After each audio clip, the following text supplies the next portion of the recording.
हाँ जी, नमस्कार, राधे राधे, जय श्री कृष्ण। कैसे हैं सब लोग? बढ़िया, मजे में, आनंद में। चलिए, ईश्वर आप सबको हमेशा आनंद में रखे, खूब मजे में रखें, खूब स्वाध्याय करें, खूब अध्ययन करें, खूब मेहनत करें और अपने कर्म पथ के ऊपर लगातार बढ़ते चलें। जीवन में आंदोलन कर दें, सत्याग्रह कर दें, जब तक आपको अपनी मनोवांछित सफलता नहीं मिल जाती। चलिए, हम लोग बात कर रहे थे हमारी पिछली क्लास में खेड़ा आंदोलन की, ठीक है, और खेड़ा किसान आंदोलन की सारी चीज़ें मैं आप लोगों को बता चुका। और मैंने आपको ये भी कहा कि गांधी जी ने मोहनलाल पांड्या, इंदुलाल याजनिक, वल्लभ भाई पटेल, इनके साथ में मिलकर के किसानों की जो वास्तविक मूल जो समस्याएं थी उन मूल समस्याओं तक पहुंचने का प्रयास किया। और सही बात यह थी कि किसानों की फसल नष्ट हो चुकी थी।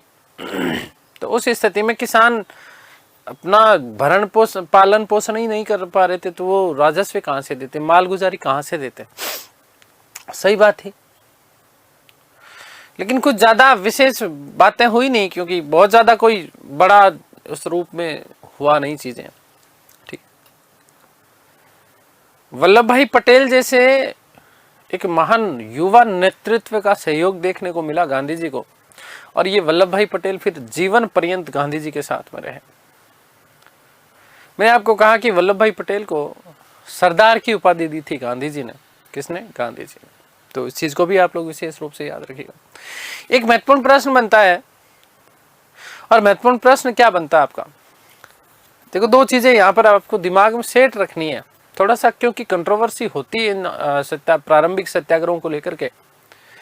तो उस चीज में, स्थिति में ध्यान रखना कि मैंने आपको कहा कि 23/3/1918 ईस्वी को सरकार ने घोषणा कर दी कि जो जो किसान सक्षम है लगान देने में वो ही लगान दे। लेकिन उस दौरान गांधी जी तो अहमदाबाद पहुंच चुके थे। कहां पहुंच चुके थे? अहमदाबाद पहुंच चुके थे। अब गांधी जी ने अहमदाबाद में वस्तुतः हड़ताल की। कैसे की, क्या की, वो भी अभी हम लोग चर्चा करेंगे। लेकिन वो हड़ताल 15/3/1918 को, मतलब खेड़ा आंदोलन का नतीजा आने से पूर्व गांधी वहां पहुंच चुके थे। कहां? अहमदाबाद में। कहां पर? अहमदाबाद में। और उन्होंने वहां पर जो है हड़ताल प्रारंभ कर दी थी। तो उनके जीवन की पहली हड़ताल कौन सी थी? अहमदाबाद मिल हड़ताल। ठीक है ना? पहली बार उन्होंने जो है भूख हड़ताल की थी वहां पे। क्या की, कैसे की, अभी वो चर्चा करेंगे। लेकिन थोड़ा सा फिर इसके क्रम में कई जगह आपको थोड़ा सा कंट्रोवर्सी देखने को मिलता है। कई बार जो है कई पुस्तकों में अहमदाबाद मिल को पहले ले लिया गया, क्योंकि तिथि का थोड़ा सा ये फेरबदल आपको देखने को मिलता है। तो इस चीज को थोड़ा सा दिमाग में सेट रखिएगा, ठीक है। चलिए, खैर, किसान आंदोलन के संदर्भ में पहला चंपारण और फिर कौन सा? खेड़ा किसान आंदोलन। ठीक है। लेकिन यहां पर एक व्यक्ति थे जिनका नाम था हार्डिमन। क्या नाम था? हार्डिमन। इन हार्डिमन महोदय ने एक बात कही। क्या बात कही?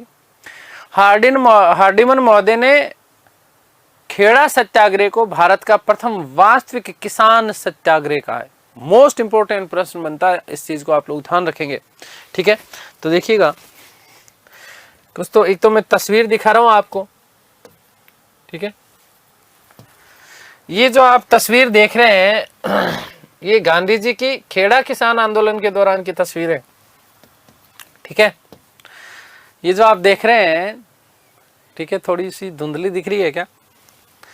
ठीक है, देखिएगा, ये जो आप तस्वीर देख रहे हैं वो गांधी जी की कौन से किसान आंदोलन के दौरान की है? खेड़ा किसान आंदोलन की है। ये चीज ध्यान रखिएगा, ठीक है। इस तरीके के दिखते थे गांधी जी, ठीक है। मेरा प्रयास ये रहता कि कुछ तस्वीरों के माध्यम से आपको चीजें आपके दिमाग में छाप दी जाए बस, ठीक है। फालतू की चीजें पढ़ने से अच्छा ये है कि महत्वपूर्ण तथ्य ही पढ़े जाएं, ठीक है। और लेकिन वो दिमाग में आपके छपे हुए होने चाहिए। तो पहली चीज ध्यान रखिएगा कि खेड़ा किसान आंदोलन के दौरान गांधी जी खेड़ा किसान आंदोलन के दौरान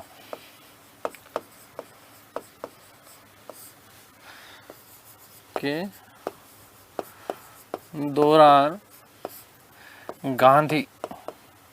ठीक है, कैसे दिखते थे आपके सामने। खैर, आपका जो विशेष महत्वपूर्ण प्रश्न बनता है वो विशेष महत्वपूर्ण प्रश्न ये बनता है कि हार्डीमन ने, वेरी मोस्ट इंपोर्टेंट प्रश्न ध्यान रखना बेटा, कि हार्डीमन ने खेड़ा किसान सत्याग्रह को, खेड़ा किसान सत्याग्रह को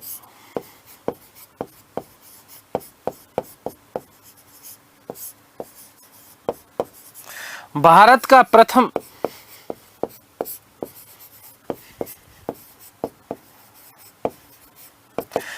वास्तविक किसान सत्याग्रह, वास्तविक किसान सत्याग्रह कहा है।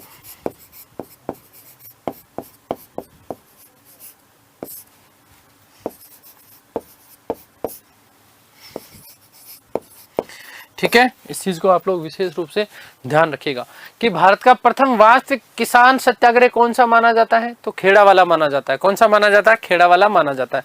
अब हम जो बात करने वाले हैं वो बात करने वाले हैं अहमदाबाद मिल हड़ताल की। किसकी, अहमदाबाद मिल हड़ताल की।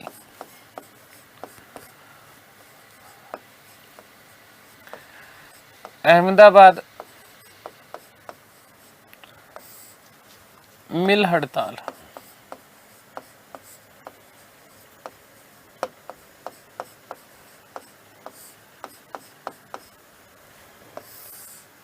उन्नीस सौ 18।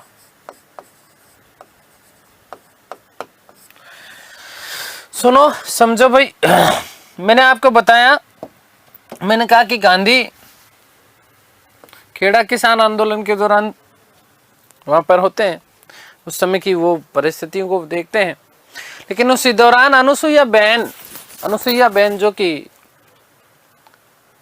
अंबालाल साराभाई की बहन हुआ करती थी, अनुसुईया बेन पटेल गांधी जी से मिलती है। ये अंबालाल साराभाई वही हैं जिन्होंने गांधी जी को बहुत बड़ा भूमि अनुदान दिया था ताकि वहां पर वो अपना साबरमती आश्रम बसा सके। बस दो नाम दिमाग में रखना। अब उसकी पटकथा लिख रहा हूं मैं, देखिए क्यों किया गया।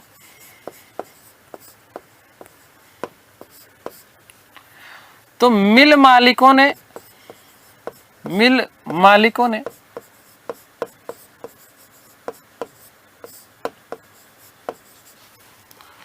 मजदूरों को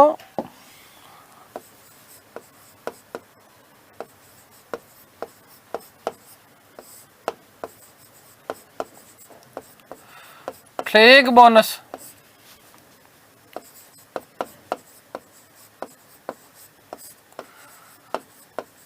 देने से इनकार किया।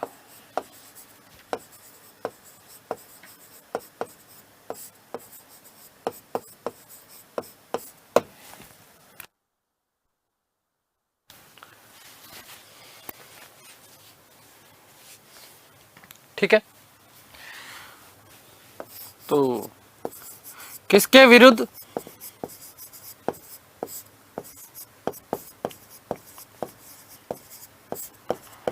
तो ध्यान रखना कि अहमदाबाद के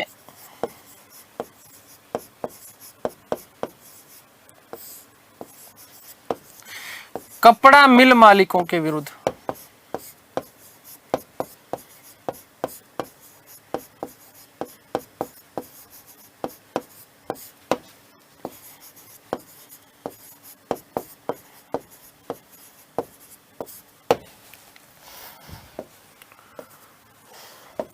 ध्यान रखना कि गांधी के सहयोगी कौन है यहां पर,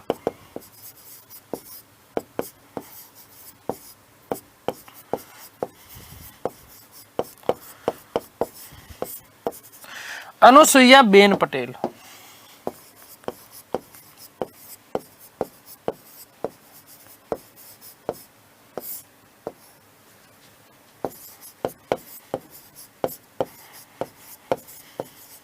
ठीक है, ध्यान रखना कि ये जो अनुसुईया बेन पटेल जो थी वो वस्तुतः अंबालाल साराभाई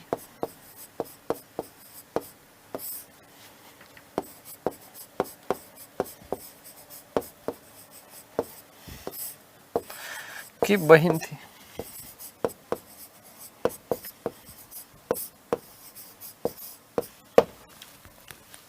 आगे बात समझ क्लियर है। अब इस कहानी को समझो।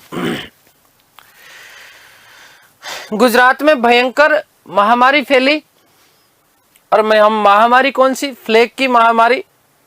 इस प्लेग की महामारी के दौरान जब मजदूरों को ये लगा कि हम सब मारे जाएंगे, उस समय चूंकि प्रथम विश्व युद्ध लड़ा जा रहा था और महंगाई आसमान को छू रही थी, मजदूरों को अपने घर चलाने के लिए बड़ी मुसीबतों का सामना करना पड़ रहा था। लेकिन उस समय प्लेग की महामारी फैली।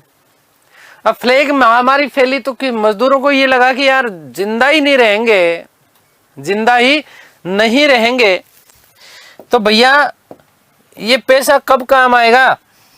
तो इस स्थिति में मजदूरों ने धीरे धीरे वस्तुतः क्या करना प्रारंभ किया था? पलायन करना प्रारंभ किया। क्या करना प्रारंभ किया? पलायन करना प्रारंभ किया। लेकिन हुआ क्या? ये जो मिल मालिक थे, इन मिल मालिकों ने षड्यंत्र रचा, और षड्यंत्र रच करके उनको लगा कि यार हमारा तो काम धंधा बंद हो जाएगा, हमारा काम धंधा बंद हो जाएगा। तो इसलिए मजदूरों को उन्होंने लालच दिया। मजदूरों को उन्होंने क्या दिया? लालच दिया। कैसा लालच दिया साहब? मजदूरों को उन्होंने कहा देखो अभी जो काम करेगा उसको 50% बोनस मिलेगा। कितना? 50% बोनस मिलेगा। आगे बात समझ में क्लियर है?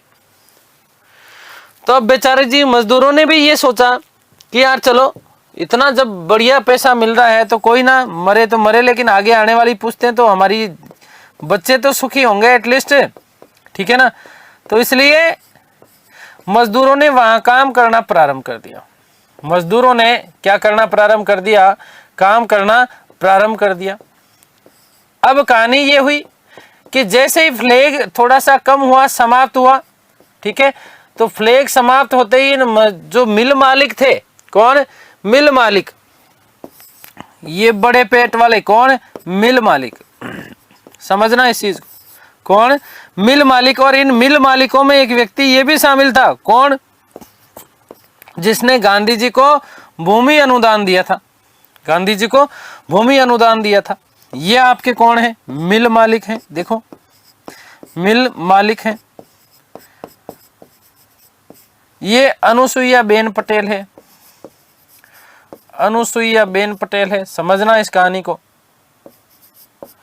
कौन? अनुसुईया बेन पटेल। ये तो मुझे नहीं लगता आपको बताने की जरूरत है, गांधी है। और ये आपके कौन है? मजदूर हैं। समझना कहानी को। तो इन मिल मालिकों ने मजदूरों को बोनस देने से इनकार कर दिया। मिल मालिकों ने, समझना है ना, मिल मालिकों ने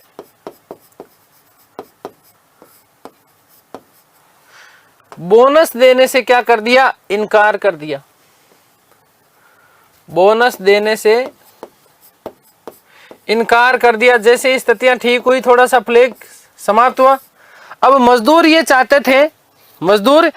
चाहते थे कि हमारा जो बोनस बढ़ाया गया था उस बोनस को हमेशा बढ़ाया हुआ रखना चाहिए, क्योंकि महंगाई बहुत ज्यादा फैल चुकी है, महंगाई बहुत ज्यादा है। आ गई बात समझ में? और इस स्थिति में भैया हम तो तभी काम करेंगे जब हमारा जो है बोनस बरकरार रखा जाए, ठीक है।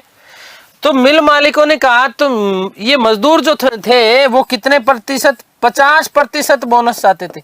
50% बोनस चाहते थे। समझना इस चीज को। और मिल मालिकों ने क्या कहा? बोनस देने से क्या कर दिया? इनकार कर दिया। ये मजदूर जाकर के मिलते हैं किससे? अनुसुईया बेन पटेल से। किससे मिलते हैं? अनुसुईया बेन पटेल से। और अनुसुईया बेन पटेल ने कहा कि रुको, तुम्हारे हितों की रक्षा करने के लिए एक व्यक्ति लड़ेगा। कौन लड़ेगा? गांधी। कौन लड़ेगा? गांधी लड़ेगा। तो गांधी को बुलाएगा, गांधी को बुलाएगा और बुलाने के बाद में गांधी चूंकि थोड़ा सा अंबालाल साराभाई के प्रति अपना सॉफ्ट कॉर्नर भी रखते थे, भाई इतना बड़ा भूमिदान अनुदान दिया था, जहां उन्होंने साबरमती आश्रम की स्थापना की, समझ गए। अब इस स्थिति में गांधी जी ने क्या किया? गांधी जी ने मध्यम मार्ग अपनाया। गांधी जी नहीं चाहते थे कि मजदूर, क्या चीज, मजदूर नाराज हो, और गांधी जी ये भी नहीं चाहते थे कि मिल मालिक भी नाराज हो। इसलिए गांधी जी ने क्या किया? गांधी जी ने ये किया, सुनिएगा, कि गांधी जी ने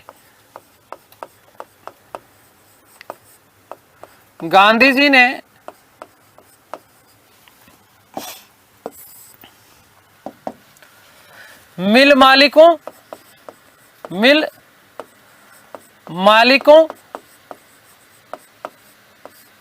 वे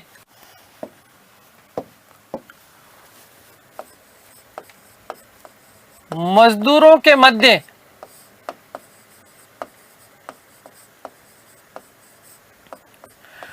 हुए इस विवाद को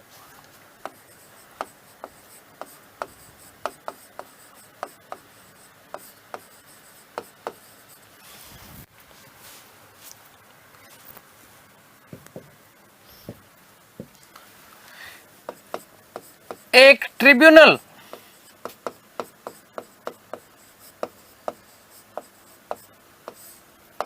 ठीक है, एक ट्रिब्यूनल को सौंपने का फैसला किया।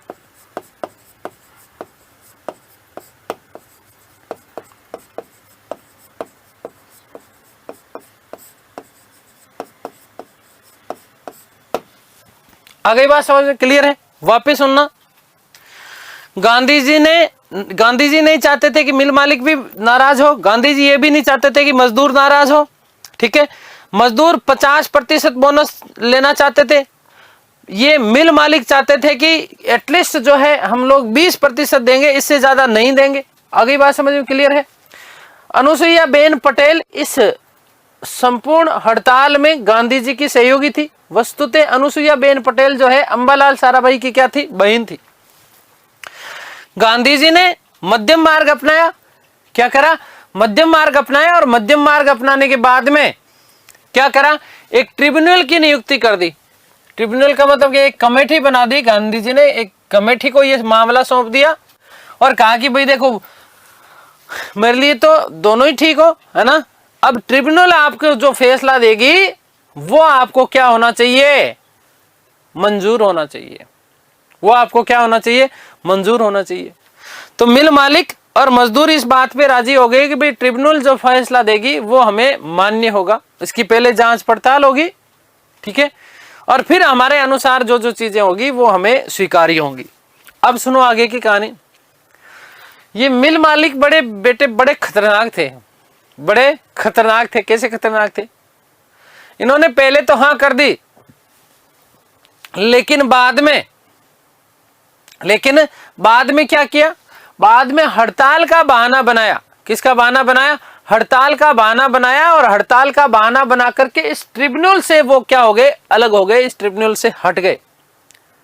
आगे बात समझ में क्लियर है?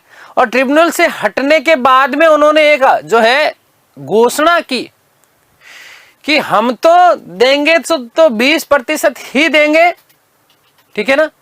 हम तो कितना देंगे? 20% ही देंगे। यदि किसी मजदूर को काम करना है तो करे, नहीं करना है तो नहीं करे। यदि कोई मजदूर काम करने के लिए नहीं आया तो उसकी नौकरी छीन ली जाएगी।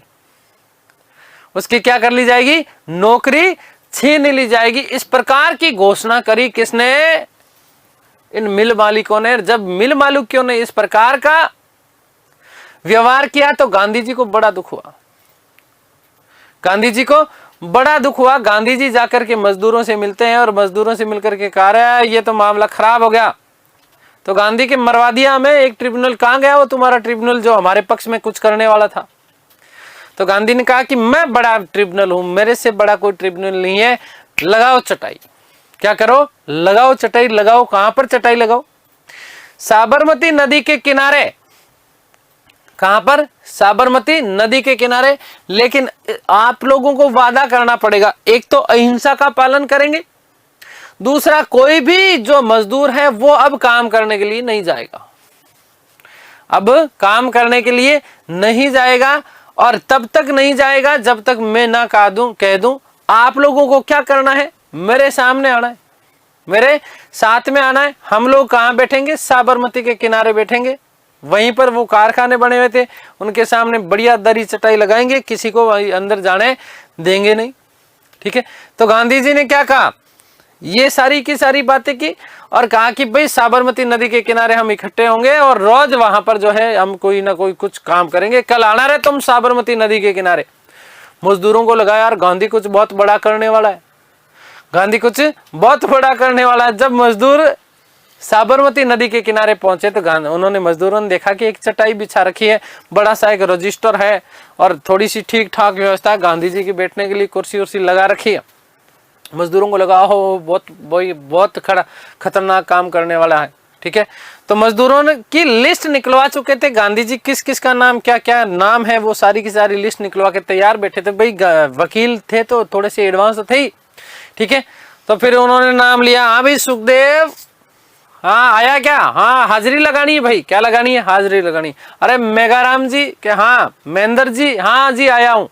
ठीक है, गरिमा का पति आया क्या? हाँ आया है। आगे बात समझ में? तो इस प्रकार से गांधी जी ने हाजिरी लेना प्रारंभ किया और वहां रोज मिलना स्टार्ट हुआ और हाजिरी लेने के बाद ये बड़े बड़े भाषण दे गांधी जी। रोज यही जो है रोजमर्रा में यही चीजें चल रही थी। मजदूरों को लगा यार ये क्या क्या कर रहा है बावड़ा आदमी। रोज आए, या तो एक आध भजन सुना दे, वैष्णव जन तो तेने कहिए पीर पराई जान रे। ठीक है, और या फिर जो है हाजिरी लेके बड़े भाषण दे करके जो है, हाँ ठीक है। तो मजदूरों का जो रुझान था गांधी जी के प्रति वो कम होने लग गया और जो रोज हाजिरी ली जा रही थी, रोज जो लोगों की आवक हो रही थी, जितने मजदूर रोज आ रहे थे उन मजदूरों की संख्या भी घटने लग गई और बहुत कम रह गई। गांधी जी को लगा यार ऐसे तो मामला होगा नहीं, ऐसे तो मामला बैठा गया नहीं। तो गांधी जी ने क्या किया, गांधी जी ने कहा सुनो,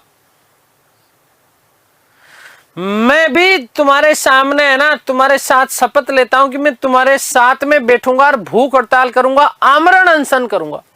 क्या करूंगा? आमरण अनशन करूंगा। आ गई बात समझ में? जब तक मिल मालिक तुम्हारी जो है समस्या को नहीं सुलझा देते, तुम्हें बोनस नहीं दे देते, तब तक मैं यहां पर आमरण अनशन करूंगा, चाहे मर क्यों नहीं जाऊं मैं। आगे बात समझ में? तो गांधी के द्वारा की गई प्रथम भूख हड़ताल कौन से के दौरान? तो अहमदाबाद मिल हड़ताल के दौरान। ये बात आप लोग विशेष रूप से ध्यान रखना कि गांधी की पहली भूख हड़ताल थी कहां पर? अहमदाबाद मिल हड़ताल। ठीक है, आगे बात समझ में क्लियर है? और अंततः जब गांधी जी ने इस तरीके की चीजें की, 15 मार्च 1918 को गांधी जी हड़ताल के ऊपर बैठ जाते हैं। ठीक है, और इस प्रकार की जब चीजें की तो फिर अंततः मिल मालिकों को झुकना पड़ा। फैसला वापस ट्रिब्यूनल को सौंपने के लिए राजी हुए और राजी होने के बाद में ट्रिब्यूनल ने एक फैसला दिया कि आपको लगभग 35% बोनस। कितना? ना तो मजदूरों की बात और ना तुम्हारी, मध्यम मार्ग अपनाया। कितना? 35% बोनस देने का क्या दे दिया था? फैसला दे दिया था। तो इस प्रकार से ये गांधी की बहुत बड़ी विजय रही एक बार फिर से। तो लगातार 3 विजय हो गई गांधी जी की। चाहे हम बात करेंगे चंपारण मिल आंदोलन की, चंपारण नील आंदोलन की, चाहे हम बात करें खेड़ा किसान आंदोलन की, या फिर हम बात करें अहमदाबाद मिल मजदूर हड़ताल की। ठीक है, तो ये गांधी की लगातार क्या रही थी? 3 विजय रही। गांधी जी ने अनशन तोड़ा और उन्हें 35% क्या दे दिया गया? बोनस दे दिया गया। ठीक है, तो गांधी जी ने मिल मालिकों व मजदूरों के मध्य हुए हड़ताल को एक ट्रिब्यूनल को सौंपने का फैसला किया। मिल मालिकों ने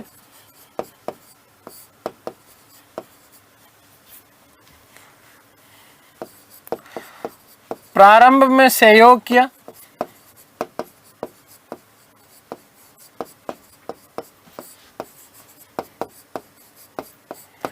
परंतु कुछ समय बाद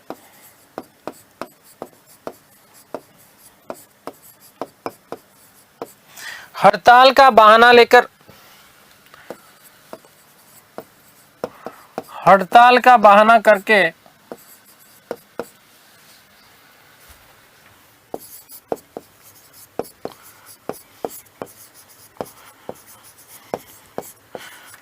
अलग हो गए।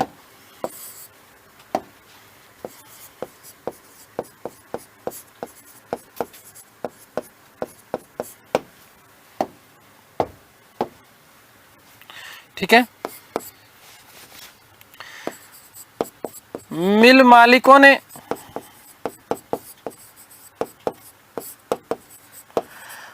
आदेश दिया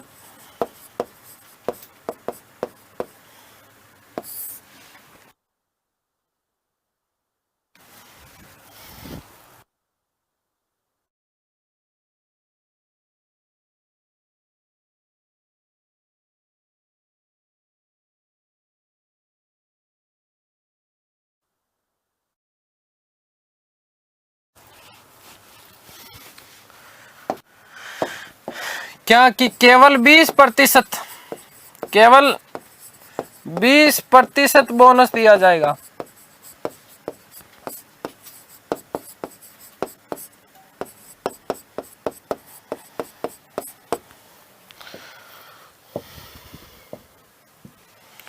जो मजदूर इसे स्वीकार नहीं करेगा, इसे नहीं स्वीकारेगा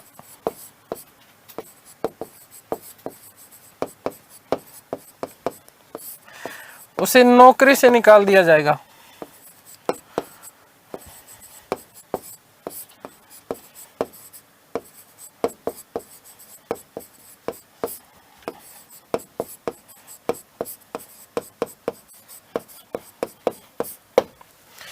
गांधी जी ने 15 मार्च, ध्यान रखना इस तथ्य को,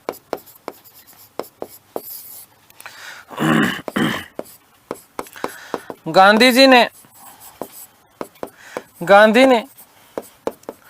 15/3/1918 ईस्वी को मजदूरों के पक्ष में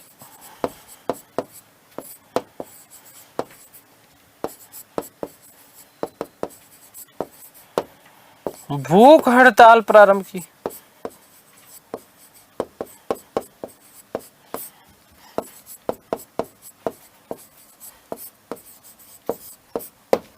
ठीक है,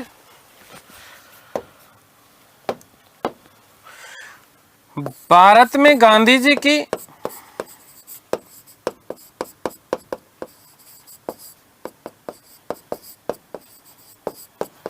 यह प्रथम भूख हड़ताल थी।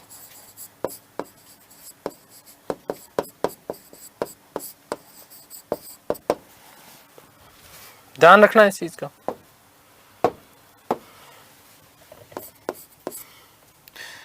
मिल मालिकों को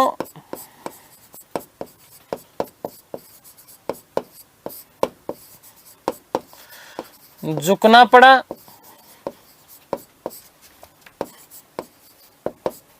वे मजदूरों को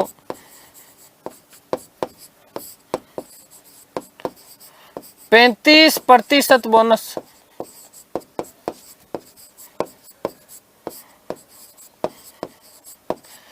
देने पर राजी हो गए।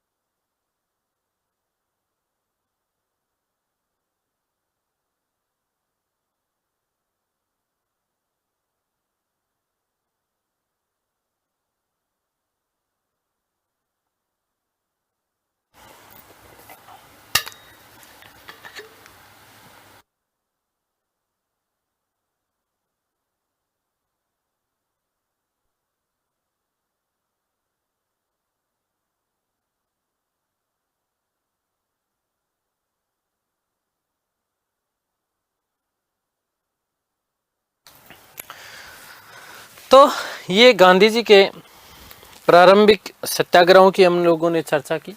अब जो हम लोग बात करने वाले हैं, हम बात करने वाले हैं रॉलेट एक्ट सत्याग्रह की। ठीक है, रॉलेट एक्ट आंदोलन कह दो या सत्याग्रह कह दो। ठीक है,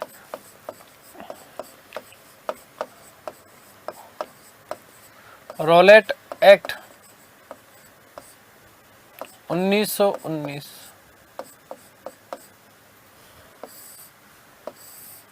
सुनिएगा, तो गांधी जी ने ये प्रारंभिक 3 बड़ी सफलताएं प्राप्त की और इन 3 बड़ी सफलताओं से गांधी जी लोगों के दिलों में जगह बना चुके थे।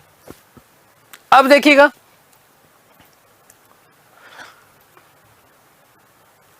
1918 तक प्रथम विश्व युद्ध चला, 1914 से 1918 तक।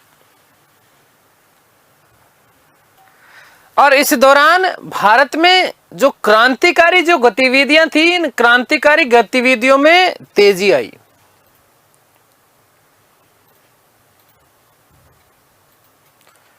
अब यहां पर ब्रिटिश सरकार ने क्या किया? ब्रिटिश सरकार ने भारतीय लोगों की इन क्रांतिकारी गतिविधियों को, तेजी जो आ रही थी, इसको कुचलने के लिए, मतलब सीधा सीधा यूं कहें कि क्रांतिकारी गतिविधियों को कुचलने के लिए सरकार ने 1917 में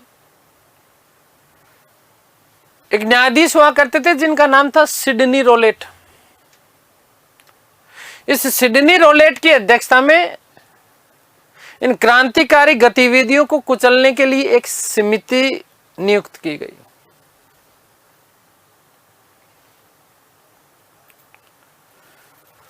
छह मार्च से लेकर के 17 मार्च 1919, 6 मार्च से लेकर के 17 मार्च 1919 तक दिल्ली इंपीरियल केंद्रीय विधानसभा परिषद ने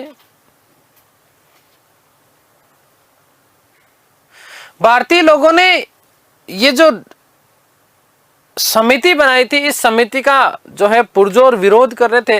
लेकिन 6 मार्च से लेकर के 17 मार्च तक दिल्ली इंपीरियल में इस समिति की बैठक हुई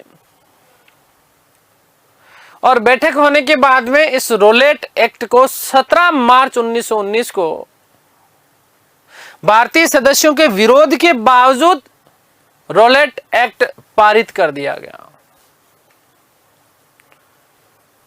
रोलेट एक्ट क्या कर दिया गया? पारित कर दिया गया। कब किया गया? 17 मार्च 1919 को। क्या था ये रोलेट एक्ट? तो रोलेट एक्ट में क्या था कि रोलेट एक्ट के द्वारा अंग्रेजों ने एक जो है कानून बनाया। क्या कानून बनाया? कि बिना कोई मुकदमा चलाए किसी भी भारतीय व्यक्ति को संदेह के आधार पर, किसी भी भारतीय व्यक्ति को संदेह के आधार पर जो है गिरफ्तार किया जा सकता है और गिरफ्तार करने के बाद में उसे 2 साल तक जेल में रख सकते हैं। 2 साल तक क्या रखा जा सकता है? जेल में रखा जा सकता है। और इसी रोलेट एक्ट के तहत कई भारतीय लोगों को, कई भारतीय क्रांतिकारियों को गिरफ्तार कर लिया गया। आगे अभी हम लोग बात करेंगे। देखो, आगे बात समझ में क्लियर है? तो मोतीलाल नेहरू ने विशेष रूप से इसका विरोध किया और मोतीलाल नेहरू ने कहा कि ये बिना वकील, बिना अपील और बिना दलील का कानून है। बिना वकील, बिना अपील और बिना दलील का कानून है। जबकि भारतीय जनता ने इस रोलेट एक्ट को काला कानून कहा। क्या कहा? काला कानून कहा। गांधी जी के सामने जब ये सारी की सारी बातें हुई तो गांधी जी ने इस रोलेट एक्ट के विरुद्ध सत्याग्रह करने के लिए दृढ़ संकल्प किया और उन्होंने एक सत्याग्रह सभा की स्थापना की। 23 मार्च 1919 ईस्वी के आसपास कौन सी सत्याग्रह सभा की स्थापना की। और इस सत्याग्रह सभा में वस्तुतः जमनालाल दास, द्वारिकादास, शंकरलाल नामक एक बैंकर हुआ करते थे, उमर सोमानी, बीजी हार्निमन, इस प्रकार के ये लोग जो थे इस सत्याग्रह सभा में क्या हुए, शामिल हुए।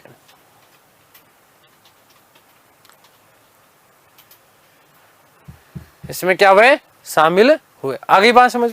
उदारवादी नेताओं ने, और उदारवादी नेता कौन कौन से, जैसे सुरेंद्रनाथ बनर्जी, तेज बहादुर सप्रू, श्रीनिवास शास्त्री और एनी बिसेंट ने इस सत्याग्रह का क्या किया, विरोध किया। और इसी समय मोस्ट इंपोर्टेंट बता रहा हूं बेटा, ध्यान से सुनना, इसी समय क्योंकि एनी बिसेंट जो थी वो होम रूल लीग आंदोलन चला रही थी, तो एनी बिसेंट ने इसी रोलेक्ट एक्ट के जब उन्होंने सत्याग्रह सभा की स्थापना की तो गांधी जी को कहा, रहे गांधी तेरे बस की बात नहीं है, ये राजनीति है और तू राजनीति का छोटा बच्चा है, the kid of Indian polity, तू भारतीय राजनीति का छोटा बच्चा है, भारतीय राजनीति का क्या है, छोटा बच्चा है, तेरे बस की बात नहीं है। तो गांधी ने कहा देख मैं भी करके दिखाता हूं। तो 6 अप्रैल 1919 को गांधी जी के अनुरोध पर देश भर में हड़तालों का आयोजन किया गया। गांधी ने पहली बार एनी बिसेंट को दिखाया कि देख मैं बड़ी चीज हूं, भारतीय राजनीति का छोटा बच्चा नहीं हूं। 6 अप्रैल 1919 को गांधी जी के अनुरोध पर देश भर में हड़तालों का आयोजन किया गया। अब इस हड़ताल के दौरान हुआ ये कि इस हड़ताल के दौरान अनेक जगह जो है, विशेष रूप से पंजाब में, विशेष रूप से कहां पर, पंजाब में छोटे मोटे हिंसा की घटनाएं हुई। और इन हिंसा की घटनाओं के कारण पंजाब जाने का फैसला लेते हैं गांधी जी, क्योंकि अहिंसा के पुजारी थे, अहिंसा के पुजारी थे। तो इसीलिए गांधी जी ने सोचा कि मैं पंजाब में जाकर के वहां के लोगों को समझाऊंगा कि भाई हिंसा मत करो, हड़ताल तक मामला ठीक है। लेकिन हुआ क्या, ब्रिटिश सरकार ने गांधी जी के पंजाब में घुसने पर, पंजाब में प्रवेश करने पर रोक लगा दी। गांधी जी ने यहां से सोचा चलो पंजाब में नहीं जाने दे रहे, दिल्ली चला जाता हूं, दिल्ली में भी यहां पर कुछ जो है घटनाएं हो रही थी हिंसा की। तो गांधी जी को 9 अप्रैल को दिल्ली में भी प्रवेश करने से क्या कर दिया, मना किया। गांधी जी ने कहा कि चाहे कुछ भी हो मैं तो जाऊंगा कि जाऊंगा।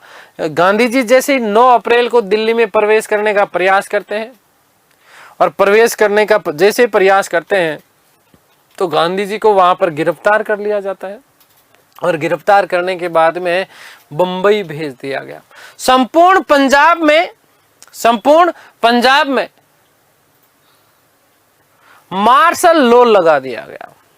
क्या लगा दिया गया, मार्शल लॉ लगा दिया गया। भारतीय लोगों के साथ अमानवीय और क्रूर जो है अत्याचार किए गए, किसके साथ में, भारतीयों के साथ में। पंजाब में ऐसा कहा जाता है कि विद्यार्थियों तक को पीटा गया। छोटे बालकों को, जो 5वीं कक्षा तक के जो बालक थे, उनको जबरदस्ती परेड में खड़ा कर दिया गया। रोजाना पैदल लगभग 20 मील चल करके आपको स्कूल आना अनिवार्य कर दिया गया। बहुत बुरी स्थितियां थी, बहुत बुरी स्थितियां थी। पंजाब में इसका व्यापक विरोध भी हुआ। पंजाब में जो इस रोलेक्ट एक्ट का विरोध करने वाले दो बड़े व्यक्ति कौन थे, उनके बारे में भी सुन लीजिएगा। 2 बड़े व्यक्ति हैं पंजाब में, 2 बड़े क्रांतिकारी हैं जिन्होंने इसका क्या किया है, विरोध किया। एक का नाम था डॉक्टर सतपाल। क्या नाम है, डॉक्टर सतपाल। और दूसरे जो नेता थे उनका नाम था सैफुद्दीन किचलू। क्या नाम था, सैफुद्दीन किचलू।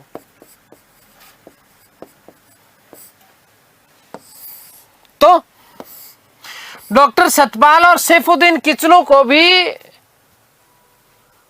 10 अप्रैल को, माफ कीजिएगा 9 अप्रैल को, कब 9 अप्रैल को पंजाब में 9/4/1919 ईस्वी को इनको गिरफ्तार कर लिया गया। कहां पर? पंजाब में। आगे बात समझ क्लियर है? तो डॉक्टर सतपाल और सैफुद्दीन किचलू को 9 अप्रैल 1919 को पंजाब में गिरफ्तार कर लिया गया और गिरफ्तार करने के बाद में जनता में और आग फैली, जनता भड़की और इसका विरोध करने के लिए, ध्यान से सुनना, इसका विरोध करने के लिए पंजाब की जनता ने 10 अप्रैल 1919 ईस्वी को पंजाब में एक रैली निकाली। पंजाब में एक रैली निकाली और इस रैली के ऊपर हल्की फुल्की बल का प्रयोग किया गया, कुछ गोलीबारी भी की गई जिसमें कुछ आंदोलनकारी कुछ मारे गए। तो विरोध में क्या निकाली है? रैली निकाली है। ठीक है, ब्रिटिश सरकार ने समझना इस चीज को बेटा, ब्रिटिश सरकार ने इसका क्या किया? दमन किया, गोलीबारी करवाई। क्या करवाई? गोलीबारी करवाई। और गोलीबारी करवाई तो कुछ आंदोलनकारियों की मृत्यु हो गई। आंदोलनकारियों की मृत्यु हुई। आंदोलनकारियों की क्या हो गई थी? मृत्यु हो गई। अब इसके लगभग 3 दिन बाद में बोले तो कब? 13 अप्रैल 1919 को। मोस्ट इंपोर्टेंट प्रश्न, ध्यान से सुनना भाई। 13 अप्रैल 1919 को वैसाखी का दिन था। कौन सा? वैसाखी का दिन था। दिन कौन सा था? वैसाखी का। वैसाखी के दिन। अब देखो, वैसाखी पंजाब में सबसे बड़ा त्योहार है, एक तरीके से हिंदू त्योहार है। ठीक है, तो वैसाखी के दिन पंजाब में क्या हुआ? पंजाब में यह हुआ कि साहब आसपास के जितने भी ग्रामीण क्षेत्र थे, तो वैसाखी का त्योहार था, तो वैसाखी के त्योहार के दिन पंजाब में आए सब लोग। कहां आए? पंजाब में आए। और जब पंजाब में आए तो यहीं पर अमृतसर में, ध्यान से सुनना, एक बाग था जो कि जल्ली नामक सरदार का हुआ करता था। जल्ली नामक सरदार का बाग था।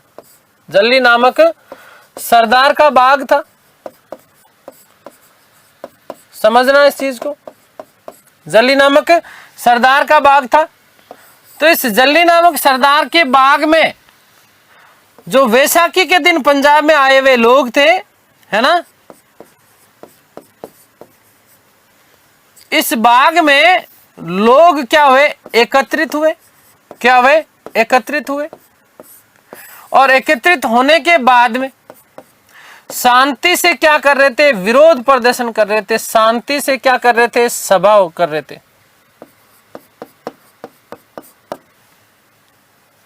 शांति से क्या कर रहे थे? सभा कर रहे थे।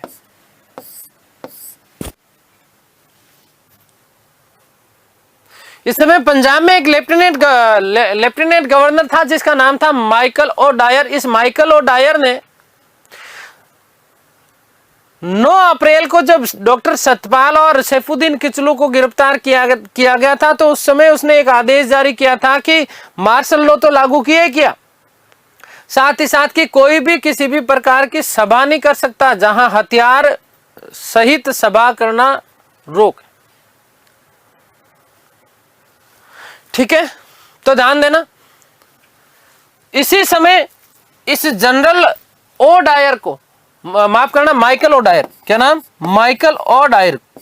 ठीक है, इस माइकल ओ डायर जो था, इस माइकल ओ डायर को सूचना मिलती है। क्या सूचना मिलती है? कि जल्ली वाले सरदार के बाग में शांति से लोग वहां पर क्या कर रहे हैं? सभा कर रहे हैं। इस जनरल ओ डायर ने, माइकल ओ डायर ने, अमृतसर सेना का एक अधिकारी था, जिसका नाम था जनरल डायर। क्या नाम था? General Dyer. इस जनरल डायर को जो है आदेश दिया और आदेश दे करके वहां जाने का, पहुंचने का बात कही। आगे बात समझ में? अब देखिएगा, इस जनरल डायर ने यहां शांति से सभा कर रही लोगों की भीड़ के ऊपर बिना किसी चेतावनी दिए इस निकम्मे क्रूर व्यक्ति ने तब तक गोलियां चलवाई जब तक कि गोलियां समाप्त नहीं हो गई, पूरा का पूरा बारूद समाप्त नहीं हो गया। हजारों की संख्या में यहां पर लोग आए हुए थे, जिनमें बालक भी थे, महिलाएं भी थी और पुरुष भी थे। आप सामने जो देख रहे हैं ये छोटा सा एक संकरी सी गली है। इसी संकरी गली के माध्यम से इसके अंदर, ये इधर वाला भाग है ना, इसके अंदर घुसने के बाद जो है वो क्या था, जल्ली नामक इस सरदार का क्या था, बाग था। ये आप सामने देख रहे होंगे। ये बीच वाली इस तस्वीर को देखिएगा। चारों तरफ मकान बने हुए थे, ऊंची ऊंची दीवारें थी और इस गली को, एक तो इस गली को रोक लिया गया बाहर यहीं पर, और चारों तरफ से जहां जहां खुली जो जगह थी उस खुली जगह को भी जनरल डायर ने अपने सैनिकों से गिरवा दिया और चारों तरफ घेर करके बिना किसी चेतावनी के तब तक बारूद बरसाता रहा जब तक कि बारूद समाप्त नहीं हो गया। इसी जघन्य अपराध को इतिहास में जलियांवाला बाग हत्याकांड कहा जाता है। ये जलियांवाला इसलिए कहा जाता है क्योंकि मैंने आपको बताया कि जल्ली नामक सरदार का ये बाग हुआ करता था। आगे बात समझ में क्लियर हो गई ना? तो इस प्रकार से ये देखिएगा, ये कुछ तस्वीरें मैं आप लोगों के साथ में साझा कर रहा हूं। जब वहां पर भयंकर रूप से गोलीबारी की गई थी तो वहां पास में देखो एक कुआं भी दिख रहा है आपको। चारों तरफ ऊंची ऊंची दीवारें थी, मेन गेट रोक लिया गया, संकरी सी गली थी, उसी गलियारे को रोक लिया गया। लोगों को भागने का अवसर ही नहीं मिला, जाए तो कहां जाए। कुछ लोग अपनी जान बचाने के लिए, गोलियों से बचने के लिए इस कुएं तक में कूद गए। कुछ लोगों ने पेड़ों के ऊपर चढ़े, कुछ लोग पेड़ों के ऊपर चढ़े। हजारों की संख्या में लोग मारे गए और ऐसा कहा जाता है कि जो पेड़ पर भी चढ़े हुए थे उनको भी इन अंग्रेज निकम्मों ने गोली मार दी पास में जा करके। आगे बात समझ क्लियर है? तो बहुत बुरी जो है दयनीय स्थिति वहां पर हुई। कई हजारों की संख्या में घायल हो गए, हजारों की संख्या में लोग मारे गए। घायलों को अस्पताल तक नहीं पहुंचाया गया, पानी से लोग प्यासे रहकर भी यहां पर मर गए। जो लोग घायल थे उनको पानी तक नसीब नहीं हुआ। इस प्रकार का ये जघन्य हत्याकांड किया गया जनरल और डायर के आदेशों से। आप ये देख रहे होंगे, ये अंदर के बाग की जो दीवारें हैं, इन दीवारों की तस्वीरें हैं जहां पर आज भी आपको गोलियों के निशान देखने को मिलते हैं। बहुत आराम से, ध्यान से इनको देखिएगा। ये इस प्रकार से अभी भी चिन्हित किया गया है जहां पर गोलियां जो है दीवारों पर भी उन गोलियों के साफ साफ आपको निशान देखने को मिल सकते हैं। ठीक है, तो ये देखिएगा, ये कुछ तस्वीरें मैं आप लोगों के साथ में साझा कर रहा हूं। ये आप सामने देख रहे होंगे, ये गोलियों से पड़े हुए निशान हैं। यदि किसी को जाने का मौका मिला है तो उन्होंने देखा तो बहुत अच्छी बात है, नहीं तो इस चीज को ध्यान रखिएगा कि ये इस तरीके से जो है गोलियां जो है बरसाई गई थी। ये गोलियों के निशान है सारे के सारे, जहां पर आपको ये डॉट डॉट इस तरीके से बने हुए दिखाई दे रहे होंगे। ठीक है, ये वो बाग है चारों तरफ से जिसको घेर लिया गया था। यहीं पर ये जघन्य हत्याकांड हुआ। ठीक है, और ये जलियांवाला बाग जहां लोग शहीद हुए उनके लिए स्मारक बनाया गया, जलियांवाला बाग स्मारक। ये आप सामने देख सकते हैं, जलियांवाला बाग स्मारक। आगे बात समझ में क्लियर है? तो इस खतरनाक क्या जघन्य अपराध किया गया, किसके द्वारा? जनरल और डायर के द्वारा। ठीक है, ध्यान रखना कि लेफ्टिनेंट गवर्नर जो थे वो माइकल ओडायर थे। इस माइकल ओडायर को लंदन में उधम सिंह ने मारा था, ना कि जनरल ओडायर को। माइकल ओडायर को मारा था किसने? लंदन में उधम सिंह ने। आगे बात समझ में क्लियर है? तो आगे हम बात करेंगे। ये अब तक की मैं चीजें लिख देता हूँ आप लोगों के लिए। अभी हम लोग थोड़ी सी बात ये भी करेंगे कि किस प्रकार से एक जो है कमेटी का गठन किया गया, हंटर कमीशन का भी बात करेंगे हम लोग। ठीक है, तो देखिएगा।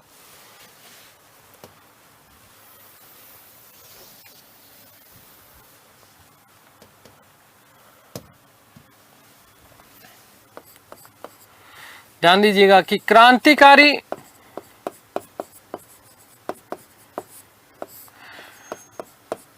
गतिविधियों को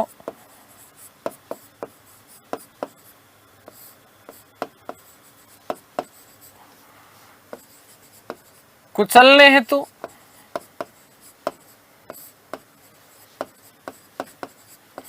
ब्रिटिश सरकार ने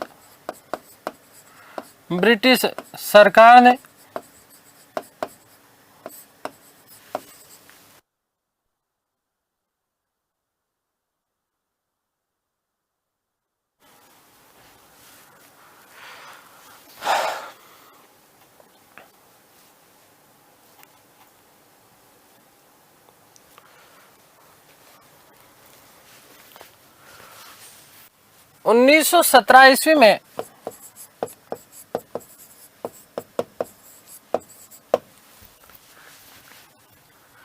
न्यायाधीश सिडनी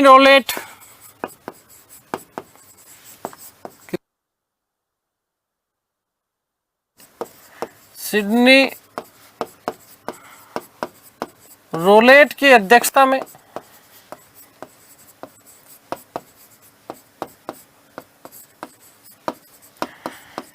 एक कमेटी का गठन किया।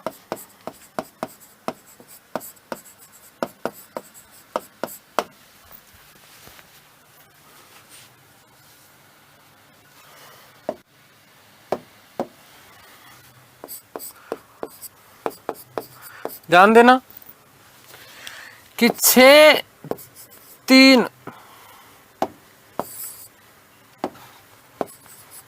मार्च से 17 मार्च तक, 17 मार्च 1919 ईस्वी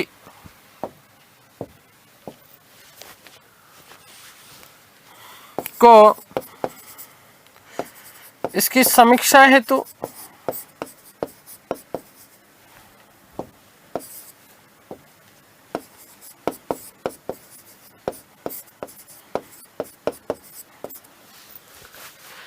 दिल्ली इंपीरियल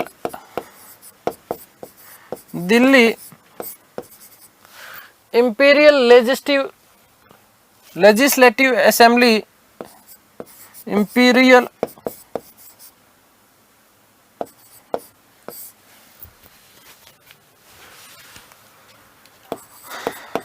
लेजिस्लेटिव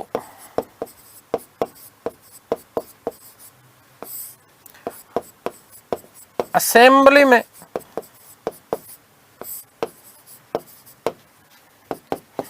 बहस चली।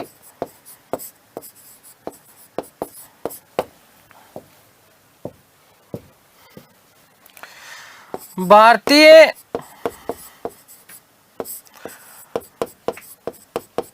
लोगों के विरोध के बावजूद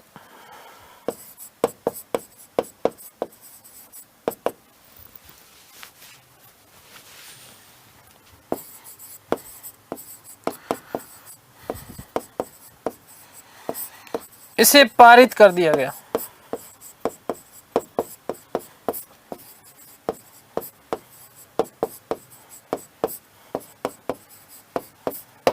ठीक है, क्या कर दिया गया? इसे पारित कर दिया गया। क्या था इस एक्ट में?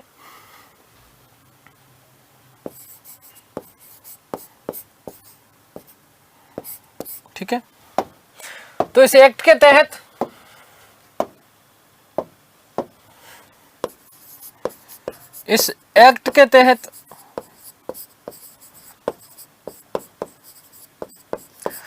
संदेह के आधार पर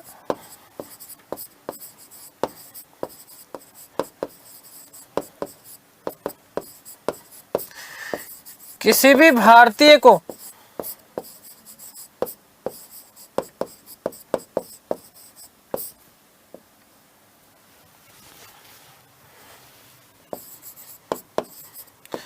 दो साल तक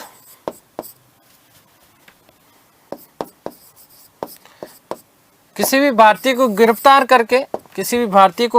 करके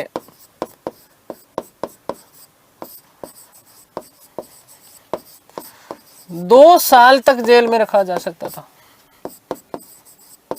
2 साल तक जेल की सजा।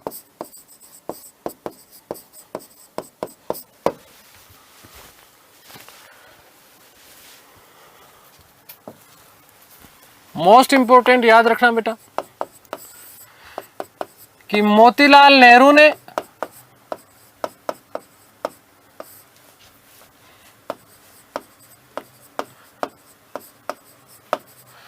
इसे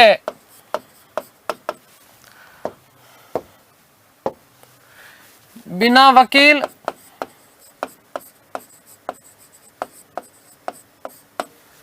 बिना अपील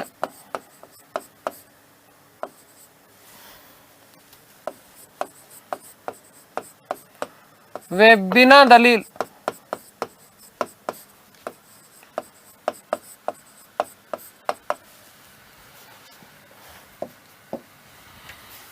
का कानून कहा।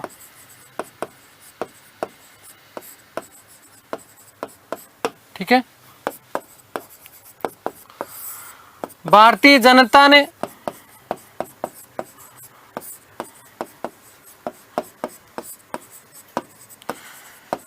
इसे काला कानून कहा।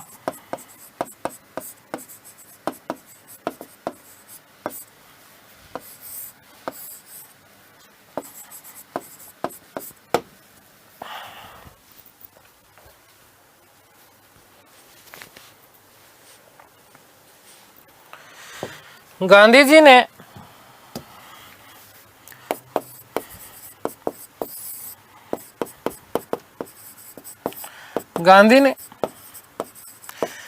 इस कानून का विरोध करने हेतु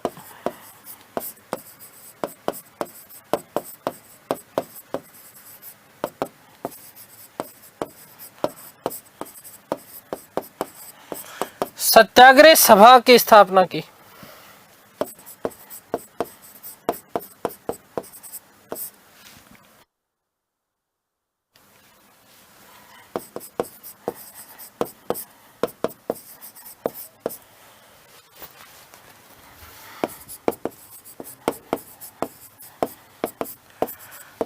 तेईस 3/1919 इसमें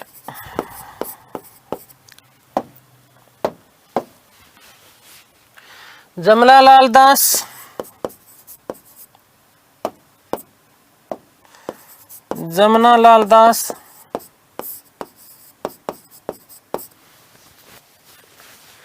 द्वारिकादास,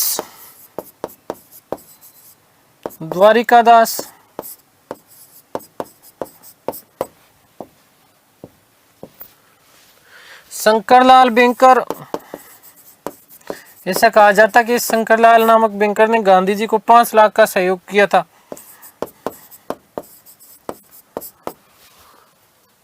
उमर सोमानी,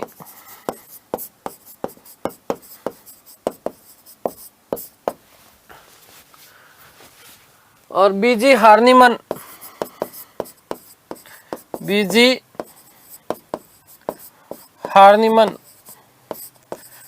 इत्यादि शामिल थे।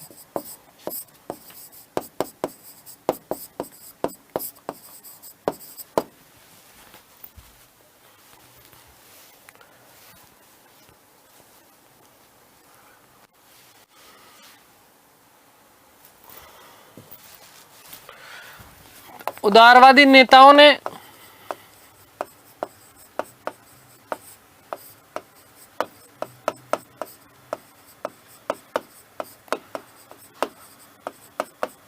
गांधी जी की इस गांधी की इस सत्याग्रह सभा का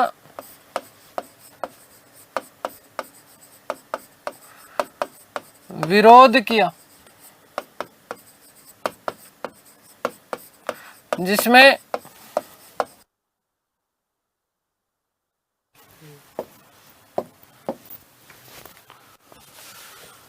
सुरेंद्रनाथ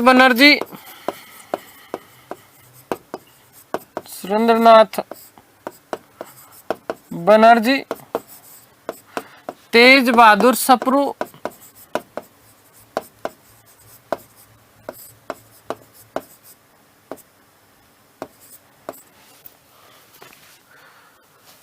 श्रीनिवास शास्त्री,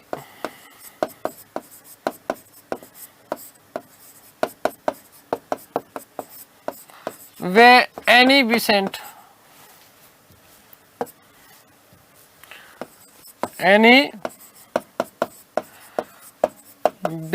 शामिल थे।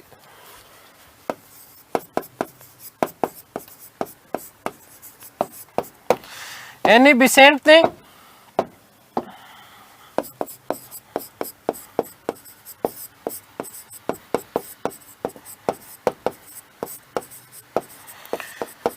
गांधी को भारतीय राजनीति का छोटा बच्चा कहा। भारतीय राजनीति का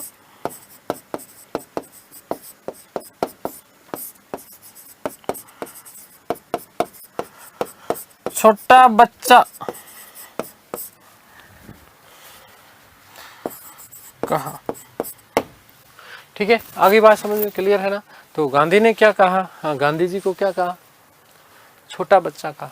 क्या कहा, छोटा बच्चा कहा। गांधी ने 6/4/1919 ईस्वी को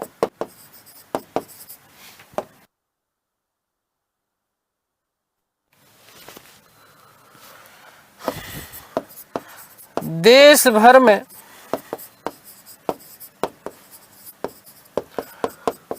हड़ताल करने का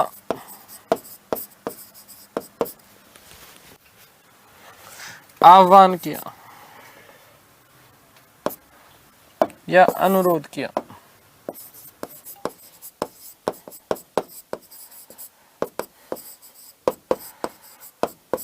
ठीक है, आगे बात समझ, किस प्रकार से ये हड़ताल चली, क्या क्या चीज़ें हुई, क्या क्या घटनाएं हुई। ठीक है, उसके बारे में हम लोग चर्चा करेंगे हमारी अगली क्लास में। तब तक के लिए सभी को धन्यवाद, नमस्कार, थैंक यू सो मच।